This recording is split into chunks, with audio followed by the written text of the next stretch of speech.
Oi, sejam bem-vindos ao videocast A Arte de Se Relacionar. Eu sou Marta Leonardi, sócia do BTG Pactual, e hoje eu recebo um convidado muito especial. Nós temos muito em comum. Ele, assim como eu, é sócio do BTG, adora trabalhar, tem muita resiliência e disciplina, e é meu marido, Marcelo Flora. Seja muito bem-vindo. Flora, obrigada por aceitar o convite de participar desse programa Arte de Se Relacionar. É uma honra estar aqui com você, um sócio há 23 anos do banco, meu marido, parceiro, amigo, e quero que todo mundo saiba essa sua trajetória, a gente poder falar um pouquinho de carreira, de empreender, que me motivou muito a empreender dentro do banco, de liderança, gestão, time e, obviamente, da arte de se relacionar. Obrigada por aceitar o convite.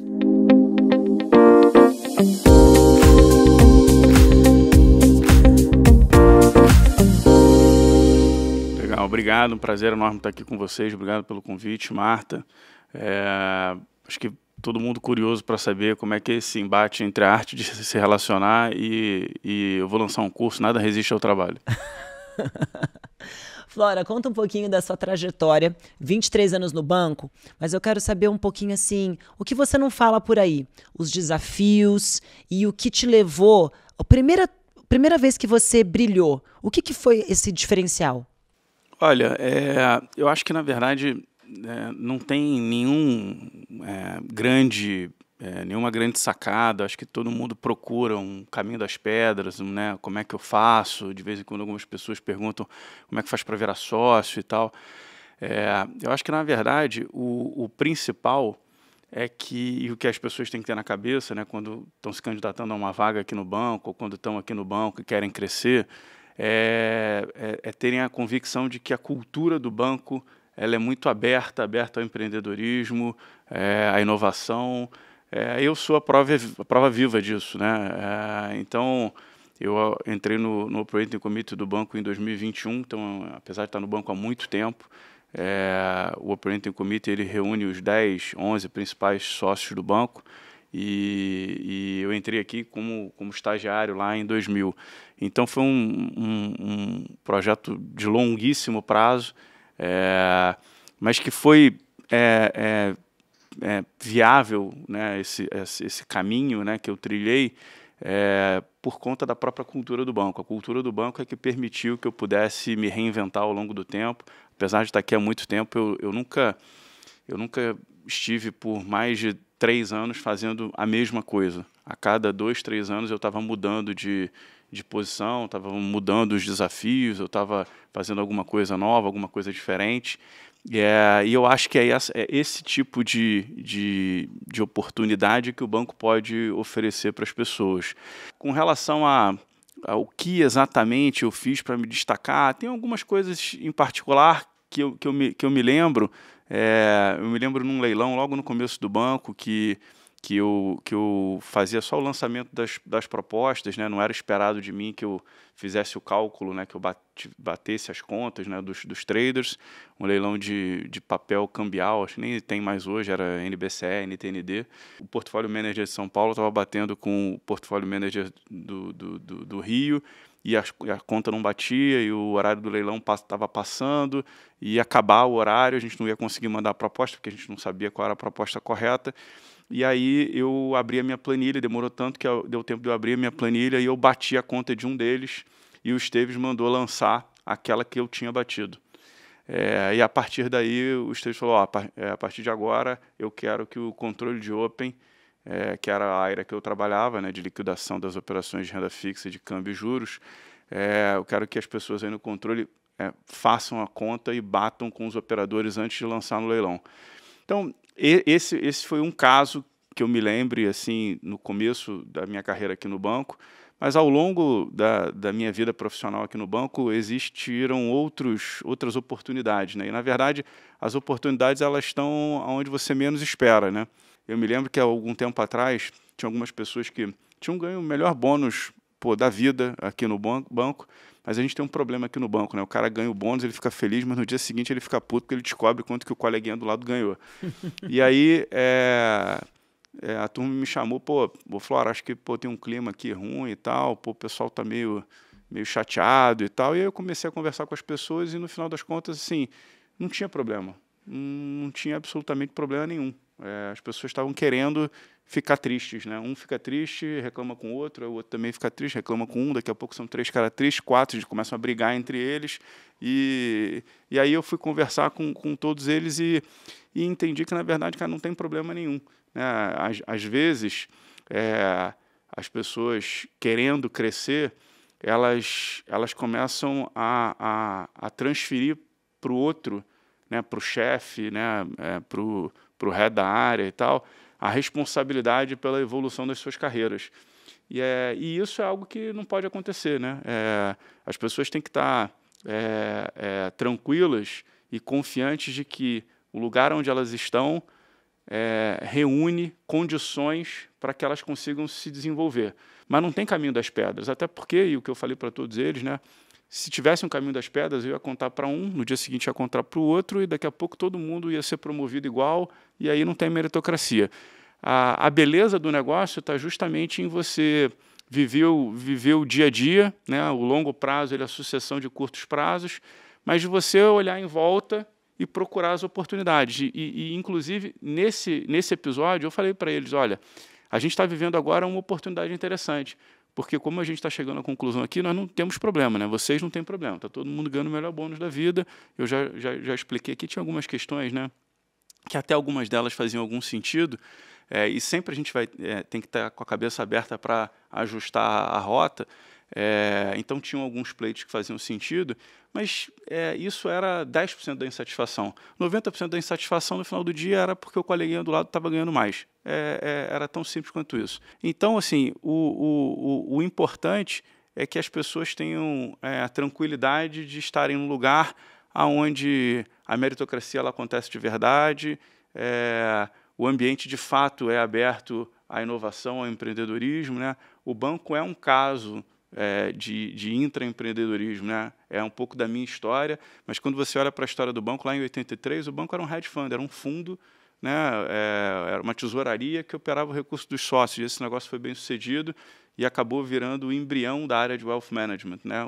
Os sócios trazendo os seus family and friends e tal, esse negócio foi muito bem sucedido, e outras áreas também nasceram assim, né? O asset management, o investment bank, a franquia de ECM, de DCM, né? A mesa de energia, enfim, vários negócios foram sendo criados dentro do banco, porque em algum momento um executivo do banco ou um sócio que enxergou que existia a possibilidade de fazer um negócio diferente, né, que existia a possibilidade dele aprender algo diferente e que poderia ser muito bom para o banco e para o crescimento pessoal, profissional dele mesmo. O mais importante é que as pessoas tenham isso na cabeça, né? Eu acho que poucas instituições têm a cultura, né, que a gente tem aqui no banco hoje. Esses exemplos práticos são muito bons e você deu vários exemplos de comportamento que eu gosto de ir pescando, que é como você trabalhou um conflito, na verdade, que não era um conflito. Essa mania que eu já falei muito nos meus vídeos, da pessoa ficar sempre olhando a grama do vizinho, ela não foca no seu próprio trabalho, isso distrai a pessoa. E agora eu queria aproveitar e falar um pouquinho sobre o seu empreendedorismo aqui no banco. Você falou que você começou no back-office, você depois criou, junto com um grupo, as plataformas digitais do banco, e eu queria entender como é que você viu essa oportunidade e como é que você trabalhou para colocá-la de pé, porque a gente tem 1000 ideias e não todas vão para frente. Então, quais foram os seus diferenciais para isso andar? Eu trabalhei durante um tempo, ali de 2009, quando a gente voltou para o modelo de partnership, né, quando a gente teve o BTG comprando o UBS Pactual, a gente voltou para o modelo de partnership, eu me tornei sócio e head da distribuição de fundos na Asset. Aí depois, em 2011, eu assumi também a distribuição de renda fixa do banco. Então, durante esse período aí, 2011 até 2014, eu era meio que um marajá ao contrário. Eu tinha 2 mandatos e um salário só.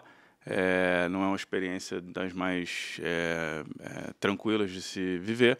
Mas, se você for olhar, naquele momento que a gente vivia aqui no Brasil, renda fixa e fundos eram 95% do portfólio de um brasileiro médio.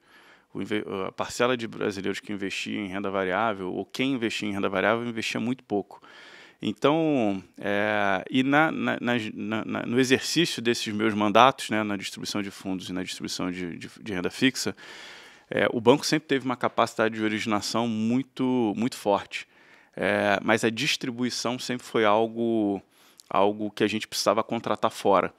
E no modelo de negócio, né, distribuição de produtos financeiros, né, nos últimos, sei lá, 50 anos, quem controlava a distribuição eram os grandes bancos de varejo, né, com redes de agências físicas gigantescas, e existia quase que uma proxy, né, se você quisesse saber quem eram os maiores bancos do Brasil, bastava você listar as maiores redes de distribuição, as maiores redes de agências. Obviamente não fazia nenhum sentido a gente querer concorrer com os grandes bancos de varejo abrindo uma rede de agências físicas, né? Acho que depois a gente pode falar sobre isso. O Luiz César Fernandes, lá nos anos 90, tentou levar o banco para o varejo, tentou comprar o BCN, esse negócio acabou até provocando a saída do Paulo Guedes e do André Jacuzzi, mas enfim, depois a gente volta nisso. Cuidando da distribuição de fundos e de renda fixa, eu tinha que contratar a distribuição fora, nesses grandes bancos de varejo, que cobravam muito caro por isso. Então, existia uma certa dependência nossa em relação a esses bancos. E, enfim, então eu comecei a tentar desenvolver outros canais de distribuição que pudessem me permitir ter uma dependência menor dos grandes bancos. E aí eu comecei a me aproximar das corretoras. As corretoras no Brasil naquela época, eu estou falando ali 2007, 2008, elas vendiam ações só. E naquele momento a Ágora era a maior corretora do Brasil, lançou um home broker, enfim.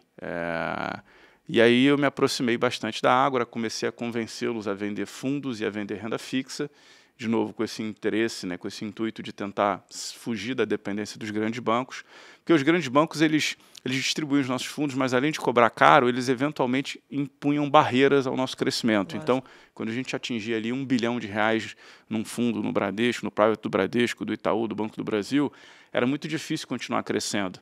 Existia ali um relacionamento de, não quero alimentar um concorrente.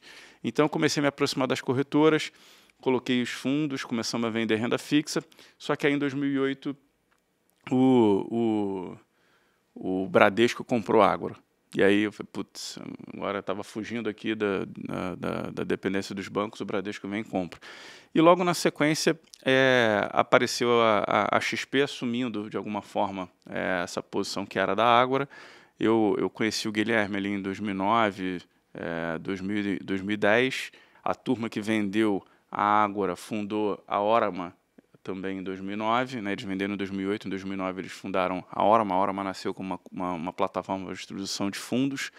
Enfim, uma série de outras plataformas começaram a aparecer ali mais ou menos em 2009, 2010.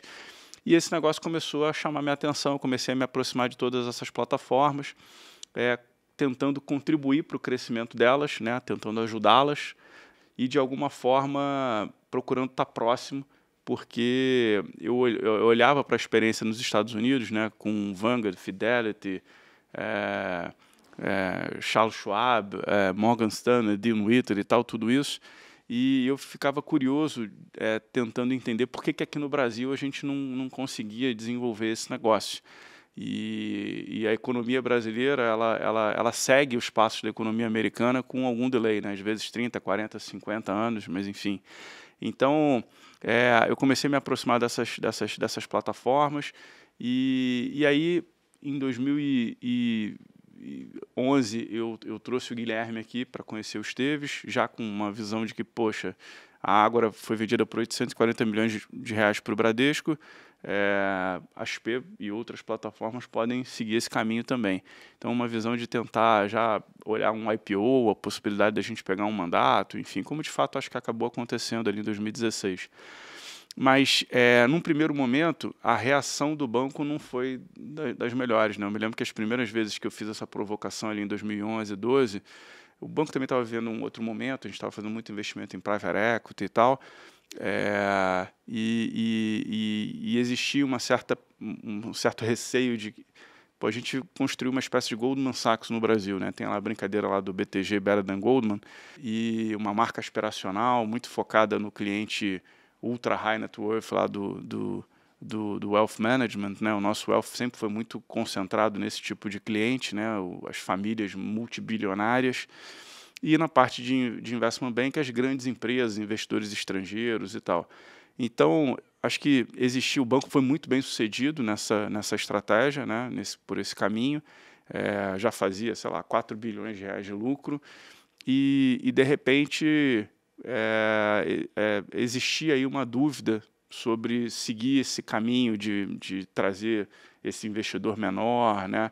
A minha proposta era que a gente devia investir em tecnologia para viabilizar o acesso a investimentos de qualidade por qualquer tipo de investidor, né? E qualquer tipo de canal, não só o B2C, mas também o B2B e tal. Enfim, então existia uma certa dúvida, um receio com relação a que tipo de impacto isso poderia trazer nas franquias já bem estabelecidas pelo banco. Então, ali em 2011, 12, 13, esse negócio acabou não avançando. Eu também já tinha 2 mandatos, não estava sobrando muito tempo para me dedicar a outras coisas, e eu estava ali realmente mais cobrando, né, que alguém no banco fizesse isso. E aí até que em 2014 a gente fez umas mudanças aqui no banco, eu deixei a distribuição de renda fixa, fiquei só na distribuição de fundos, sobrou um pouco mais de tempo, e aí eu resolvi me dedicar a esse negócio. Mas aí acho que teve uma mudança importante assim na minha cabeça num primeiro momento eu só cobrava que alguém fizesse, né, os investimentos em tecnologia, que alguém empunhasse essa bandeira aqui e se dedicasse a desenvolver isso. Você? Eu só não tinha tempo. Eu era head da distribuição de renda fixa, eu era head da distribuição de fundos. Quando você olha para os outros bancos, sempre tem 2 pessoas fazendo isso. Aqui mesmo aqui dentro do banco mesmo, né? Antes de eu consolidar esses 2 mandatos, eles eram executados por pessoas diferentes. Depois também, nunca a gente voltou a ter esses 2 mandatos sendo tocados por uma única pessoa. Então, quando eu ia conversar com os meus pares, inclusive, marcar um almoço com alguém, eu tinha que marcar 2, porque eu marcava com o cara de distribuição de renda fixa no Itaú, no dia seguinte eu marcava com o cara da distribuição de fundos. Então, eu realmente não tinha tempo de fazer. A vida já não estava fácil, eu ainda ia arrumar o terceiro, né, ia ser muito marajá, muito trabalho e para um salário só. Mas acho que tem uma questão assim de como você coloca as coisas, como as coisas mudam, né? A partir do momento em que sobrou um pouco mais de tempo e eu comecei de fato a pensar em desenvolver o projeto, antes de levar para aprovação, eu me lembro que em janeiro de 2014 foi quando eu tomei a decisão de que eu queria, apesar das opiniões distintas e eventualmente até contrárias, né? Eu ouvi de algumas pessoas que falaram: o último cara que tentou levar o banco para o varejo era CEO e fundador do banco. Pô, você acha que você vai conseguir fazer isso? Enfim, então eu comecei a estudar muito sobre o tema. Então, eu tinha participado desse programa que a gente tem aqui desde 2010, né, que é uma semana por ano, a gente leva lá 40, 50 executivos para Harvard. Então, eu já tinha sido apresentado lá, aquele site lá da HBS, que você pesquisa lá os cases de várias universidades, não só de Harvard, mas de universidades no mundo inteiro. E aí eu comecei a ler muito sobre plataformas de investimento nos Estados Unidos e li sobre tudo que você possa imaginar. Eu li, sei lá, 30, 40 cases diferentes, tentando entender e tentando construir a confiança de que a gente deveria fazer esse negócio aqui no banco. Tentar entender também por que esse negócio não tinha dado certo no final dos anos 90, ali em 97, 98. Né? A gente passou por um momento parecido, né, com o InvestShop, com o Patagon, com o Max Blue. O Max Blue era uma JV entre o Deutsche Bank, né, uma joint venture entre o Deutsche Bank, o maior banco da Alemanha, e o Banco do Brasil. Cada um aportou 200 milhões de reais nessa estratégia lá no final dos anos 90 e esse negócio não deu certo. O InvestShop era uma iniciativa, uma plataforma de investimentos do Bozano Simonsen. Depois esse negócio foi vendido para o Unibanco e depois foi encerrado dentro do Itaú. A Patagon era uma plataforma de investimentos para a América Latina, que o Santander comprou por 200 milhões de dólares também no final dos anos 90. Enfim, nada disso foi bem sucedido. Então, eu acho que ali já começou um exercício de humildade importante, que tem sido a marca da nossa atuação e acho que responsável pelo relativo sucesso que a gente vem alcançando nessas plataformas digitais. Ali eu comecei a tentar entender por que esse negócio teria chances de dar certo ali em 2014, dado que já tinha dado errado no final dos anos 90. Não seria por causa da minha participação que esse negócio daria certo.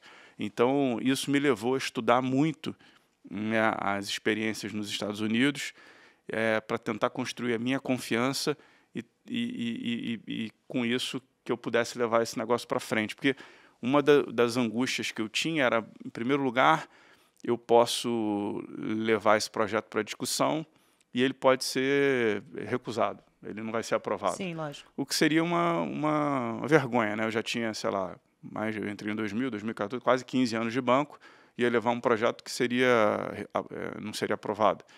E a outra alternativa era tão angustiante quanto, porque ele poderia ser aprovado, mas o momento talvez não fosse o momento correto, eu ia convencer o banco a colocar dinheiro num negócio que não ia dar certo, e aquilo ali certamente seria o início do meu fim no banco, né? Porque imagina eu convencer o banco a botar um caminhão de dinheiro num negócio que não dá certo, não ia ser bom para mim. E a vida não estava ruim ali, né? Eu já era associado do banco, já estava, enfim, há quase 15 anos aqui, e, enfim, então essas angústias é que me motivaram a, antes de empunhar a bandeira e puxar para mim a responsabilidade de desenvolver esse projeto, eu queria ter certeza, né, de que o momento era o momento adequado e que eu conhecia exatamente os riscos e os caminhos que a gente deveria seguir. E você deve ter sido muito questionado, então você estava preparado para todos os embates que você ia ter, porque toda essa preparação que você fez, não é que você foi nadar, se jogou no mar sem saber nadar. Você se preparou. E você já estudava os concorrentes, que é uma coisa muito legal que eu sempre gosto de fazer, falar para a gente sair das nossas bolhas. E a gente olhar para os nossos concorrentes, olhar para fora. Eu vejo muita tendência no meu negócio de fora. E você olhou para fora, você vinha estudando seus concorrentes e também teve um momento de esperar o timing mais apropriado para você fazer, né? Entre eu ter começado a falar do tema ali em 2011, 2012, até eu de fato começar a me mover, foi janeiro de 2014, eu passei uns 6 meses estudando bastante, montando um material, montando um business plan. E aí, mais ou menos ali em julho de 2014, esse material ficou pronto. E aí, por isso que eu falo também muito da importância da cultura do banco, né? Como a cultura do banco é aberta ao empreendedorismo, à inovação e tal, eu preparei esse material e imprimi e entreguei para o Salute. O Salute era o CEO do banco na época e ele controlava a pauta lá dos comitês do banco. Eu não fazia parte de nenhum deles, nem do comitê de partnership, nem do operating committee. E ali eu sugeri para o Salute que a gente fizesse aquela discussão. O Salute, num primeiro momento, puxa, será varejo e tal? Muita gente não sabe, mas o Salute, lá no final dos anos 90, ele ficou responsável por encerrar as operações do Banco Sistema, que foi a aquisição que o Luiz César Fernandes fez, né, depois que ele não conseguiu comprar o BCN, né, depois da saída do Paulo Guedes e do André Jacurski, né, muito por conta dessa insistência do César de ir para o varejo físico, inclusive. Ele se enfraqueceu, né, 2 dos 3 fundadores saíram, o banco precisou recomprar as ações, né, desses saintes. O Luiz César acabou desistindo do BCN e comprou o Banco Sistema. O Banco Sistema fazia leasing de celular, para você ter ideia, era uma operação de varejão. E esse negócio não foi bem sucedido. O Totó era o presidente do Banco Sistema, está aqui no banco até hoje. E aí o Salute foi designado para ir lá para o Banco Sistema para encerrar as operações do Banco Sistema. Então, algum tempo depois, eu volto, né, muitos anos depois, para falar de uma iniciativa relacionada de alguma forma ao varejo e tal, ainda que diferente. E ali o Salute falou, bom, mas também online e tal, concordo, acho que pode ser, acho que faz sentido e tal, vou colocar na pauta. E aí esse era o comitê de partnership, que é esse comitê que até hoje ele se reúne toda terça-feira de 1 às 4, 5 da tarde, reúne os 20, 25 principais sócios do banco. Como eu falei, eu não fazia parte desse comitê. E ali esse tema entrou na pauta e aí eu comecei a não almoçar toda terça-feira, esperando ser chamado para apresentar o material e tal. E aí passou a primeira semana, segunda, terceira, enfim, umas 3 ou 4 semanas sem almoçar terça-feira, eu percebi que a turma não ia me chamar fácil, que ia levar um tempo, tinham outros temas na pauta. Só uma pausa, acho super importante a gente falar que isso mostra o quê? Uma resiliência e acreditar naquilo que você está propondo. Se você não tem convicção daquilo que você propõe, nesse momento você fala, eu vou ficar aqui a pessoa inconveniente e eu vou desistir. né? Mas ele tinha convicção. E aí, conta aí. Eu comecei a pensar em o que eu poderia fazer nesse meio tempo, né? Eu fiquei muito animado com as conclusões, né, do estudo que eu tinha feito. Então, eu estava ansioso para defender e apresentar meus argumentos, enfim. E aí eu pensei em, bom, eu já estava há bastante tempo no banco, conhecia todos os membros do comitê de partnership. Falei, vou começar a chamá-los aqui em paralelo. E aí é uma oportunidade também, fiz do limão a limonada. É uma oportunidade também de eu testar o material, de eu eventualmente melhorar o material, de eu incorporar críticas e sugestões. Enfim, então Uma em estratégia algumas essa, né? semanas eu reuni esses sócios, fui falando um por um. Às vezes reunia 2 ou 3 para ganhar um pouquinho mais de tempo. E, enfim, depois de umas duas ou 3 semanas, eu já tinha falado com todo o comitê de partnership. Enfim, e aí E o seu tema continuava ali na pauta? continuava na pauta, mas, enfim, nunca tinha tempo suficiente para Não era chegar a minha prioridade. vez. O banco estava vendo outro momento, né? Tinha investido R$ 1 bilhão na Sete Brasil, R$ 1 bilhão na Líder Magazine, Brasil Farm, enfim, tinha um monte de investimentos, né? Foi um momento em que a gente tinha um investimento em vários setores, né? Academia de ginástica, rede de hospitais, estacionamento, enfim, tinha de tudo. E o meu projeto ele era um negócio humilde. Eu queria tirar R$ 20 milhões do gerencial lá da Asset, da distribuição de fundos, para começar a fazer a abertura de conta online. Esse era o primeiro passo, né? Que a gente permitisse a possibilidade dos funcionários resgatarem e aplicarem, né, os seus próprios investimentos. Naquele momento, os funcionários, a gente tinha uma situação curiosa aqui. O Wealth Management, ele atendia 100% dos funcionários. A gente devia ter uns 3 mil funcionários na época, e você teria a situação curiosa de ter um officer do Wealth que atende um cliente de, sei lá, R$ 500 milhões de patrimônio. Espera um minutinho aqui que eu vou atender o telefone, porque tem um funcionário resgatando R$ 1.500 para pagar o condomínio. Então, assim, isso acabava trazendo um problema para o Wealth, que tinha que ter uma estrutura maior do que a necessária para atender um tipo de cliente que não era o core business deles. Enfim, então, passado esse tempo todo, algum tempo depois me contaram que eles estavam lá no comitê um dia, terminaram as pautas e, alguém tem algum tema na pauta e tal? Não tem nada e tal. Aí alguém falou, chama o Flora aí, ele está com material bacana, ele me apresentou, gostei, acho que é realmente importante a gente discutir aqui. Aí outra pessoa, eu também vi, também gostei, também, enfim, várias pessoas começaram a falar que tinham gostado. E aí as únicas pessoas que eu não tinha apresentado eram o Salute, o Calim e o Esteves. E aí os três, mas todo mundo já recebeu, todo mundo já assistiu, aí o Esteves ainda até deu uma... turma, o comitê aqui, não tem que ficar fazendo comitê paralelo e tal, chama aí o Flora e tal. Enfim, eu estava almoçando aqui do lado, me ligaram, e aí eu entrei no comitê. Entrei no comitê, o Esteves falou assim, Flora, só antes de qualquer coisa, só te avisar que o comitê aqui colocou o assunto na pauta, espera ser chamado. Não fica fazendo comitê paralelo, não, tem que respeitar a governança. Aí eu falei, então agora ficou fácil de aprovar o projeto. Enfim, mas comecei a discussão, algumas pessoas, de fato, apoiando bastante a ideia, né? Todo mundo já sabia do que se tratava, algumas outras pessoas preocupadas, né? Naturalmente preocupadas, né? De novo, o banco já fazia, 4 bi de lucro, e de repente vamos começar a fazer um negócio e atender um tipo de cliente que não é o nosso foco. Essa discussão acabou não terminando esse dia, a gente precisou encerrar a reunião, a gente discutiu por umas 2 horas, depois mas a turma toda gostou e o Esteves falou, não, vamos começar, vamos reabrir a discussão na sexta-feira. Isso era uma terça. Sexta-feira o Esteves ia para o Rio, eu acabei descobrindo depois que ele ia para o Rio, falei, vou para o Rio que eu não vou defender esse negócio à distância, né, por videoconference. Aí fui lá para o Rio, lá no Rio, eu e o Esteves, o resto do comitê todo em São Paulo, e aí o Esteves, coincidência você está aqui? Eu falei, uma grande coincidência, eu fui para o Rio só para aquilo. E ali a gente discutiu mais umas 3 horas e meia, quase 4 horas, e no final foi aprovado. Algumas pessoas preocupadas, né, com o que isso poderia trazer de impacto, né, dado que a gente tinha uma marca aspiracional, né, enfim, mas no final o projeto foi aprovado e honestamente hoje eu acho que lembrando um pouco, né, da história, eu acho que a turma já estava cansada de discutir o tema, já tinham colocado todas as dificuldades, todas as preocupações, mas como eu tinha estudado muito o assunto e eu tinha a resposta, acho que Você para estava quase tudo, preparado.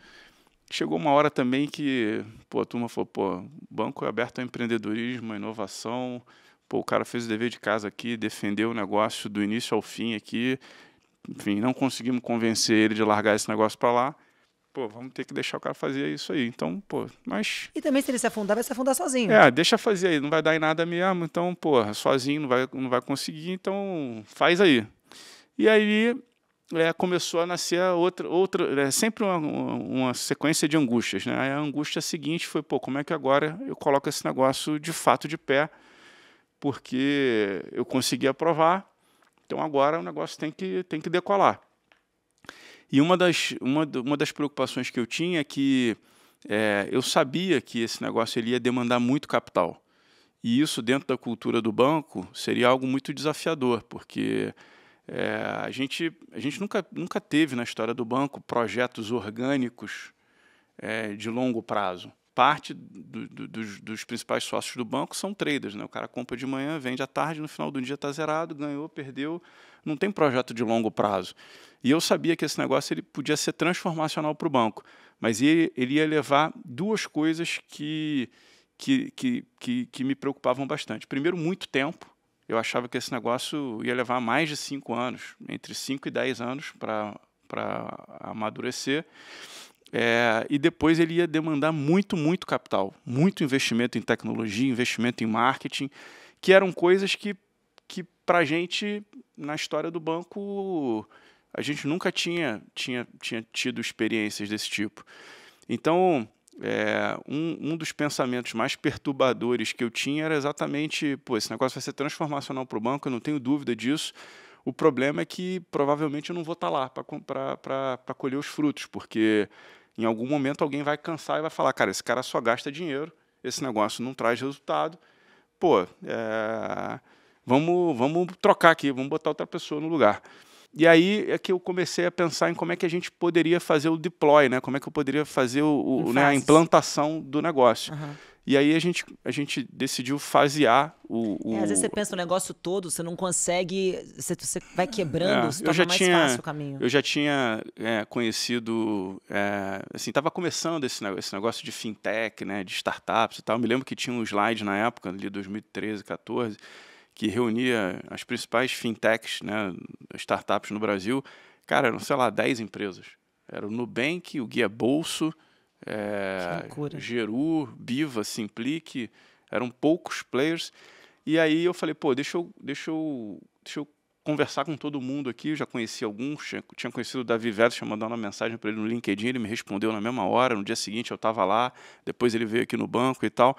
E eu comecei a entender como é que era o tipo de processo para a implantação dessas fintechs, né, que era sempre um conceito de MVP, você ia evoluindo depois, ia fazendo as entregas, os projetos e tal. Então a gente começou desse jeito, né? Começou com a distribuição de logins e senhas para os funcionários. Com isso eu já consegui mostrar, né, um ganho de eficiência, um ganho de produtividade. Por um lado eu não ia conseguir mostrar os resultados, né, o aumento de receita, lucro, nada disso, isso só viria lá no longuíssimo prazo. Eu falei, pô, eu preciso mostrar que tem ganho de eficiência, né, que esse projeto ele de alguma maneira ele contribui e ele força a transformação digital do banco inteiro. Então isso vai trazer ganhos de eficiência e produtividade em várias outras áreas do banco. E uma das áreas que foi bastante beneficiada logo no começo e que eu tive um apoio foi o Wealth Management, porque de uma hora para outra esse projeto ele aliviou a demanda por offices do Wealth, né? De uma hora para outra, 3.000 funcionários começaram a se auto-atender. Eles tinham login e senha, eles mesmos resgatavam, aplicavam e tal. Então, eu me lembro que o projeto foi aprovado ali em julho, agosto de 2014. Em setembro, a gente iniciou os desenvolvimentos de tecnologia. E a primeira etapa ela estava programada para ser iniciada em fevereiro de 2015. E, enfim, aí eu contratei a primeira pessoa, que foi o Rogério Carpe, que é o head do B2C, que está conosco até hoje, se tornou sócio do banco. Eu conheci o Rogério em agosto, setembro também de 2014, mas ainda não tinha muita certeza, né, sobre... O projeto tinha acabado de ser evoluído, de ser aprovado, eu não sabia muito bem como ia evoluir esse início, e eu não queria trazer o cara para uma furada. O cara já era sócio em outro lugar, e eu não queria que ele viesse para cá e, puta, depois acontece alguma coisa, enfim, o cara ia se mudar do Rio para São Paulo. Enfim, fiquei conversando com o Rogério, ele morava no Rio, eu fiquei conversando com o Rogério por WhatsApp, por telefone. Quando ia ao Rio, a gente almoçava junto e tal. E aí eu combinei com ele que ele ficasse lá, recebesse o bônus dele, e que depois que essa primeira etapa estivesse rodando, que aí sim ele viria. Uma honestidade e transparência também nesse processo, né? Eu acho que isso também são traços importantes da cultura do banco, né? Que o respeito, a responsabilidade, né? Você não trazer o cara se você não tem certeza de que ele vai ter uma posição aqui. Essa primeira etapa ela entrou no ar ali em fevereiro, março de 2015. Já teve um impacto bacana, porque foi junto com o bônus, então é um período em que os officers do Wealth eram muito demandados pelos funcionários. Enfim, então veio um natural apoio aí do Wealth Management, que foi importante naquele momento. As áreas de IT e Operations começaram também a contribuir bastante. E aí o Rogério se juntou a nós, então, no final de março, início de abril de 2015, e ali a gente começou a implementar o projeto em fase. A segunda fase do projeto foi em outubro de 2015, quando a gente trouxe clientes do Wealth que não estavam dentro desse core, né, do Wealth, né, eram clientes ali de 100 mil, 200, 300 mil, era ex-funcionário, amigo de funcionário, Sim.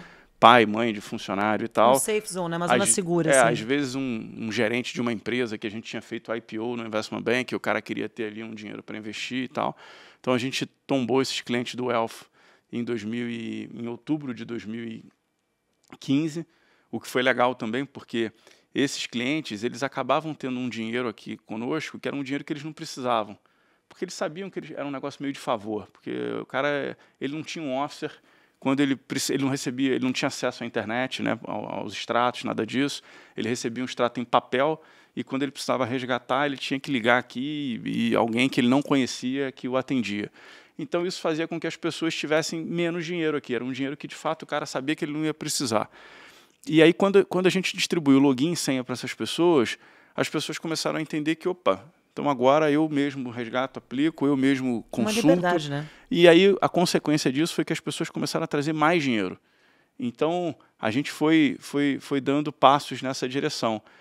A terceira etapa do projeto, acabou que ela demorou um pouquinho mais por causa dos eventos ali em novembro de 2015.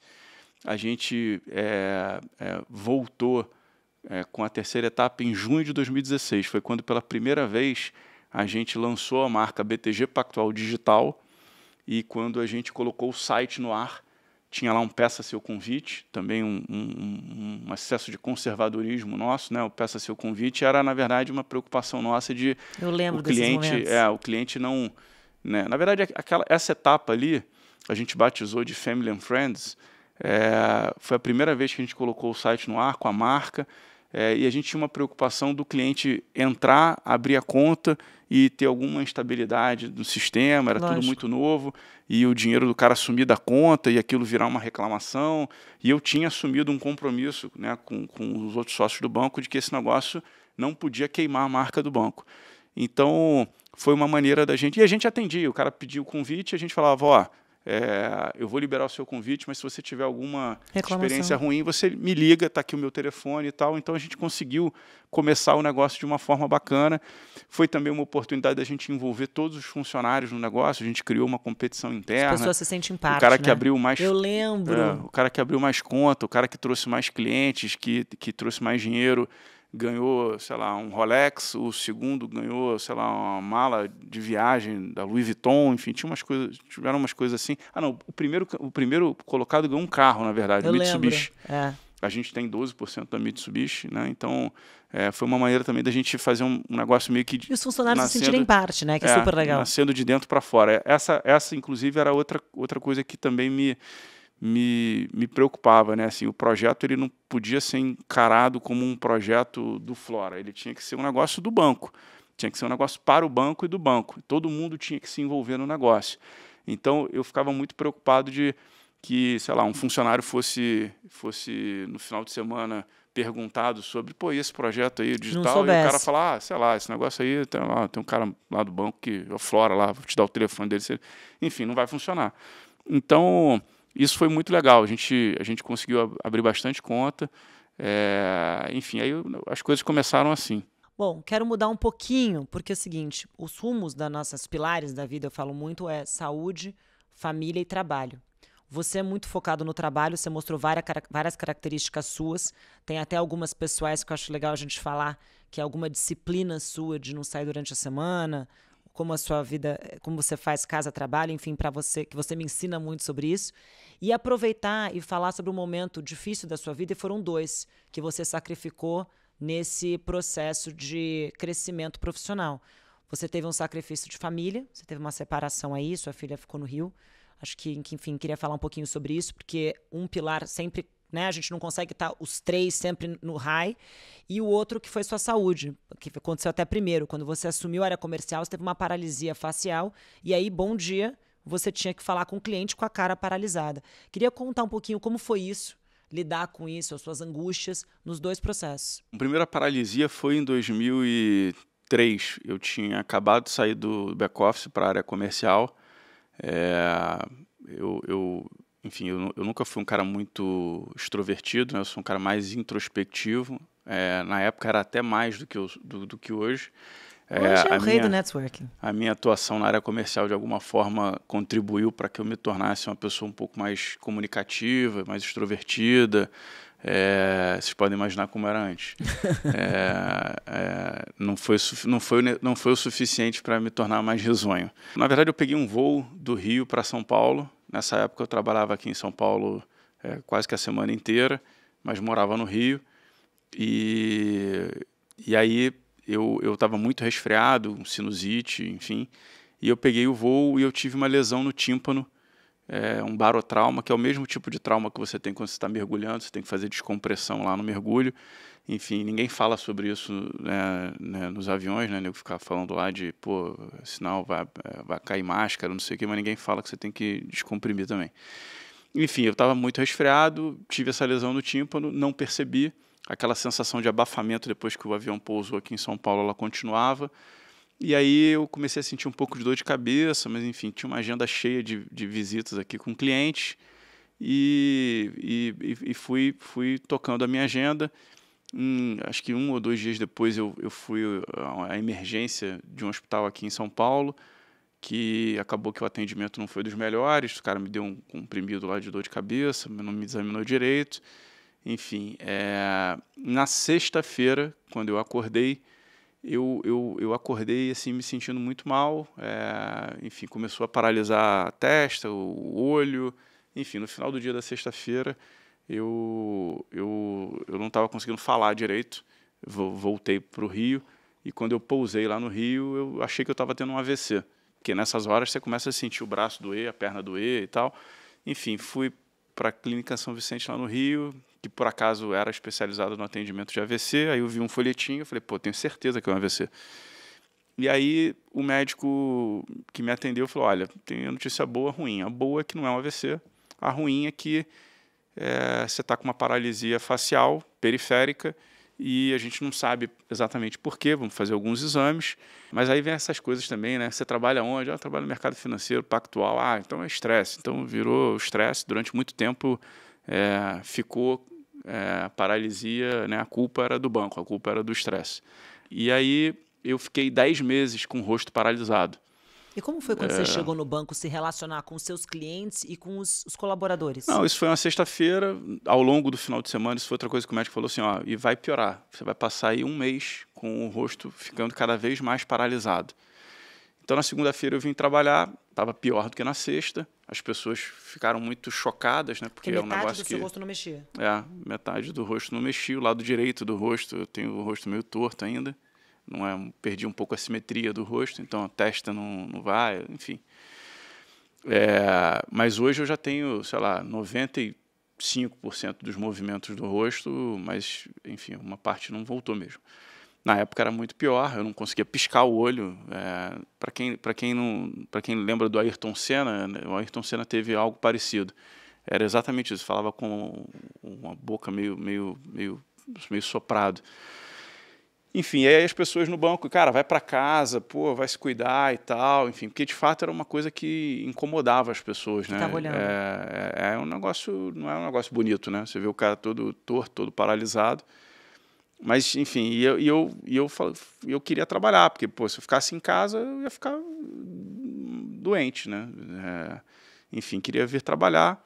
E aí eu fiquei 10 meses fazendo fisioterapia. Aos poucos, o rosto foi voltando, comecei a piscar o olho, enfim, mas foram 10 meses, por exemplo, sem poder mergulhar, porque como eu não conseguia, não tinha força na pálpebra para fechar o olho ficava arregalado, quando eu ia mergulhar, pô, atrapalhava. E para dormir? Você dormia com o olho aberto? Tinha que botar um tampão, tinha que usar colírio para não ressecar a retina, enfim. Não foi um período fácil. E como você falou, foi um momento em que eu estava começando na área comercial. Então, eu não tinha cliente, eu estava visitando os clientes para conhecê-los. Paralisado. E eu sentava para conversar com um cara que eu não conhecia e ia falar com um cara com o rosto torto e o cara, puta, né, 40 minutos da reunião virava falar da minha paralisia. Mas, ao mesmo tempo, eu queria trabalhar, enfim, não podia parar e aquilo, acho que, e eu não tenho dúvida, aquilo, ter trabalhado foi bom para mim. Porque se eu tivesse ficado em casa, enfim, acho que teria sido muito pior, até para a minha cabeça mesmo. Era um negócio difícil, porque mexe um pouco com a tua vaidade também, né? Você imagina, pô, se de uma hora para outra, pô, ficar todo torto é ruim. Enfim, então a paralisia foi isso e depois, isso foi em 2003, foi quando eu comecei a vir para São Paulo. E comecei assim uma vez por semana, 2 vezes por semana, 1 dia, 2 dias. E até que em 2008 foi a crise, né, das hipotecas nos Estados Unidos. A gente era parte do UBS. O UBS era um dos bancos mais afetados pela crise. Eu me lembro que a gente tinha uma parceria com o Citibank, né? Imagina o cliente do Citibank que estava quebrando os Estados Unidos e investido num fundo do UBS que estava tendo problema na Suíça. Então a gente passou por um momento muito difícil. E ali na crise de 2008 eu comecei a vir para São Paulo de segunda a sexta. E eu já estava casado, eu me casei em 2002, depois de 5 anos de namoro e tal. Enfim, comecei a vir para São Paulo muito, a minha ex-mulher não queria vir para o Rio, enfim, tinha medo de avião, enfim. Eu comecei a trabalhar aqui em São Paulo e voltava para o Rio no final de semana. É uma outra escolha, você decidiu vir para cá, que você achava que tinha mais negócio aqui. E aí... acabou que dali de 2008, 2009, 2010, primeiro em 2008 trabalhar muito por causa do problema da crise, depois de 2009 a gente voltou para o modelo de partnership, vou virar sócio, virei associado do banco, enfim, trabalhando cada vez mais e aí em 2011 eu acabei me separando e aí mudei para São Paulo, vim morar em São Paulo. A minha filha tinha 1 ano, então foi um período difícil e que, enfim, acabei tomando a decisão de vir morar em São Paulo. E aí, desde então, eu vou para o Rio de 15 em 15 dias, enfim. Mas foi um outro momento também que assim, do ponto de vista pessoal, foi difícil. E você sente que isso teve muito impacto no seu trabalho ou você é a pessoa que, tipo, quando tá com algum problema pessoal, você mergulha no trabalho que é mais fácil? Porque você fez isso durante a paralisia, né? Acho que nada resiste ao trabalho. Né? Não tem problema. Tema? Não há problema que resista ao trabalho. Então, tá com problema, trabalho aí que melhora. Aliás, tem uma história bacana, engraçada. Eu estava com paralisia, né? Logo no primeiro dia que eu vim para o banco, eu sentava no meio do trading floor, e tinha acabado de sair do back-office, da liquidação da mesa de renda fixa, então eu saí de um lado da mesa para o outro lado da mesa, mas continuava muito próximo dos Esteves. E aí eu estava paralisado e eu comecei a tomar uns comprimidos e tal, coloquei um comprimido na boca e fui andando para o bebedouro para tomar uma água para engolir o comprimido. E aí eu coloquei o comprimido na boca e fui andando. E no meio do caminho o Esteves levantou e veio falar alguma coisa comigo. E aí eu fui responder ele e ele assim, caralho, mas o que aconteceu contigo, cara? Porra, aí eu tá com comprimido na boca, rosto paralisado. Ele, cara, tu tá com drops na boca, que é isso? Porra, fala direito. E aí eu falei, porra, e aí veio um outro sócio do banco correndo, porque tinha visto que ele ia me sacanear. E aí o cara com dó de mim, né? Porra, peraí, Esteves e tal. Aí, mas enfim, chegou tarde. Aí eu expliquei para ele o que era. Não, eu tô com paralisia do lado direito do rosto. Aí ele, caralho, mas por que isso? O que aconteceu? O que você fez? Eu falei, não sei e tal, paralisia. Aí ele, bom, então, cara, sei lá, vai para casa. Ou então, melhor. Pô, a gente tinha uma posição grande de NTNC 2031 e GPM mais 12%, 13% na época. Ele, cara, e a gente queria vender essa posição, né? A gente já tinha comprado e tal, estava vendendo. E aí ele, então faz o seguinte, aproveita e vende umas NTNs aí que esse negócio melhora. E aí, então essa foi uma história engraçada também da paralisia. Mas voltando, nada resiste ao trabalho. Ontem teve uma palestra do Bernardinho, que também me inspirou muito, porque ele falou do trabalho, pouco ego, né? Então, juntando o tio Rico com o Bernardinho, eu vou lançar um curso que é muito trabalho e pouco ego. Maravilhoso. Acho muito bom. E aí eu acrescentaria, mais networking te leva ao infinito. Aproveitando isso, eu quero fazer uma pergunta. Você sempre teve um certo preconceito com a palavra networking e relacionamento, mas a gente conversa muito sobre isso e hoje em dia eu percebo que você tem cada vez mais explorado seus relacionamentos, seu networking e tal. O que mudou na sua cabeça? Na verdade, não tenho preconceito nenhum, nem ao networking e nem ao relacionamento. Pelo contrário, acho que é super importante e é um skill a ser desenvolvido e trabalhado. Acho que você tem feito um bom trabalho falando de networking e de, Mas eu tenho natural, e de relacionamento. Sim, algumas pessoas têm isso naturalmente, outras pessoas precisam desenvolver.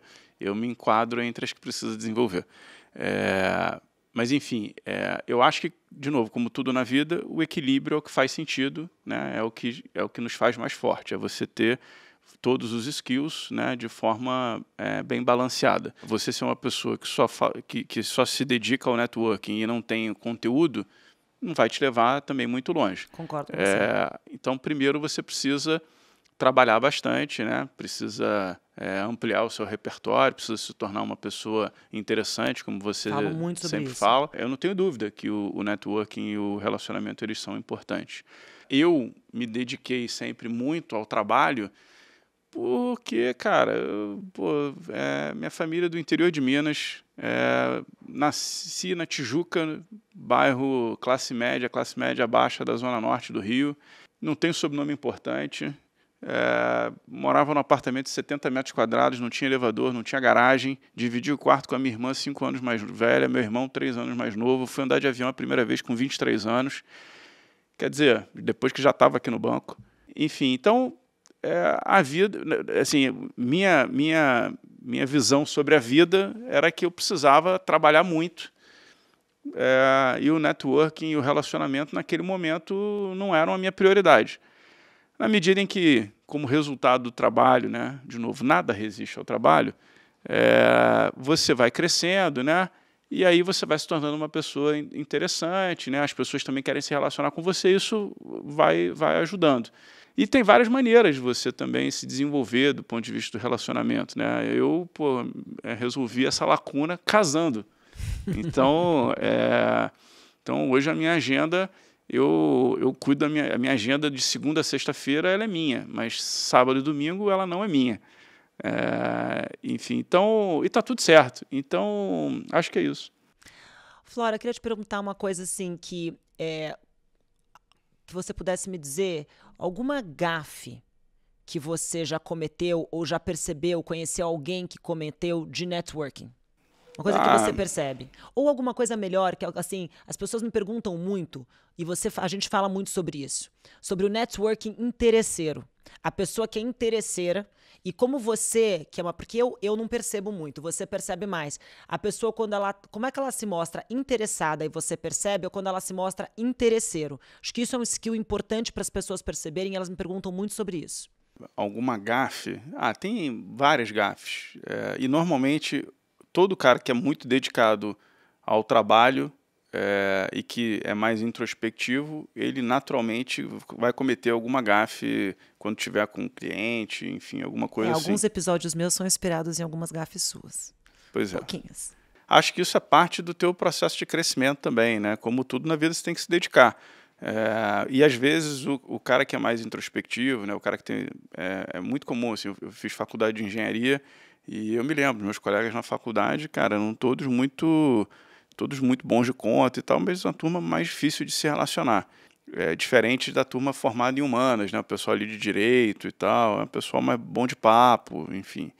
É muito comum você ver caras que são muito bons tecnicamente, quantitativos e tal, e que o cara acha que o cara que é bom de papo é um 7-1, ele é enrolão, ele é enrolador e tal. O cara acaba não atribuindo valor a esse tipo de perfil, o que é uma besteira e é um preconceito, porque, de novo, como tudo na vida, o equilíbrio é o que faz sentido. E não adianta o cara achar que porque ele é um gênio da matemática, ele vai resolver tudo sozinho, sem se dedicar a desenvolver essas habilidades de relacionamento, de networking e tal.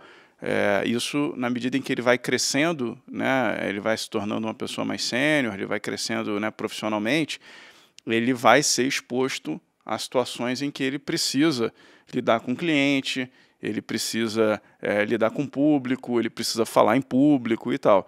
Então, quanto antes ele começar a se dedicar a esses outros skills, mais bem sucedido ele vai ser lá na frente, né? O que é muito frustrante, imagina, é o cara que domina tudo tecnicamente, mas que não consegue falar, e aí isso vai ser um limitador ao crescimento dele no futuro. Agora, também não adianta, né, o cara que é conversinha, blá, blá, blá, mimimi, ficar ali achando que, pô, ele no papo ele vai levar todo mundo, porque vai aparecer alguém que tecnicamente, que trabalha muito, e o cara que trabalha muito, né, e que está disposto a ralar para desenvolver os skills técnicos, ele se dedicando, ele vai conseguir também desenvolver o networking, né, a capacidade de argumentação, né? Lógico. E a segunda parte da pergunta sobre o interesseiro e o interessado. O interesseiro, eu acho que assim, é um pouco isso, é o cara que não tem nada para oferecer e ele quer ser o chupa-sangue né, dos grupos onde ele está. Isso depõe completamente contra o perfil de networking, na minha opinião. O networking correto é a pessoa que trabalha, que tem consistência, é interessante e se relaciona. Para mim, isso é o networking completo. Mas tem um monte de gente que fica por aí indo a velório para arrumar cliente, né? O cara vira um chato. Com certeza. Tem uma linha muito tênue aí entre uma coisa e outra, né? Entre você ser um cara que se relaciona bem, tem um bom networking, daquele cara chato, conversinha, que não tem nenhum conteúdo e que não se dedicou, né, não trabalhou, não correu atrás para se tornar, para desenvolver os seus skills técnicos. Flora, a gente está caminhando para a parte final do programa e eu tenho duas perguntas que eu sempre faço. Networking de milhões. Qual que é o tema que te chama atenção fora do ambiente de trabalho? Enfim, eu gosto muito de ler sobre o mercado financeiro, mas ultimamente eu tenho me dedicado a... Eu gosto muito de história e eu leio bastante sobre história. Então, eu gosto de ler sobre os conquistadores portugueses, os espanhóis, para falar de 2 livros recentes que eu li. Enfim, eu acho que também, na medida em que você vai evoluindo na sua vida profissional, para que você se torne uma pessoa mais interessante, você ficar falando só de mercado financeiro, só de livro de mercado financeiro, When Genius Failed, Rápido e Devagar, Princípios do Ray Dalio, Cultura do Sucesso lá da história da Goldman Sachs, House of Morgan lá, os livros, tem um monte de livros bacanas e que eu acho que são importantes serem lidos relacionados ao mercado financeiro. Mas provavelmente todo mundo no mercado financeiro já leu esses livros também. E quando você vai se relacionar com alguém que não é do mercado financeiro, o cara ele não tem nenhum interesse por esse negócio, por essas coisas todas que você leu. Então, você se torna uma pessoa desinteressante. E eu acho que, pô, tem tanta coisa bacana, né, para a gente ler, para a gente aprender em outros segmentos, né? E eu gosto muito de história. Na verdade, eu gosto de histórias reais. Sim. Eu infelizmente, já só tenho 24 horas e eu não tenho muito tempo a perder com ficção. Acho que às vezes estou exagerando, mas eu acho que tem tanta coisa real, tem tanta história de verdade para a gente aprender. E eu tenho um outro problema que eu acabo me viciando, então eu comecei a ver como é que era aquele Game of Thrones. E aí eu comecei a ver aquele negócio, comecei a ficar viciado naquele negócio, passei um final de semana vendo 6 episódios, né? E aí eu falei, cara, deixa eu ver logo o último, que assim eu mato esse negócio. Aí eu matei a série, eu fui logo para a última, pulei para a última, acabei com o Game of Thrones antes que ele acabasse comigo. E aí libera tempo para eu ler, ver coisas de histórias reais e tal. Eu gosto de séries sobre a vida real, coisas reais. Eu tenho um lema que é nunca almoce sozinho. Qual é a pessoa no mundo que você gostaria de encontrar, ou você já encontrou e chamaria para almoçar?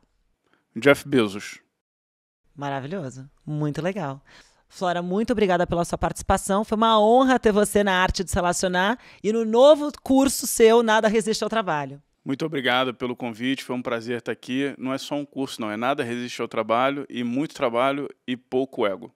Maravilhoso, obrigada. Obrigado. Pessoal, super obrigada pela companhia, estou adorando os feedbacks de vocês, que bom que vocês estão gostando. Então, deixe aqui o seu like, curta, compartilha e comente. Vejo vocês no próximo episódio e até lá!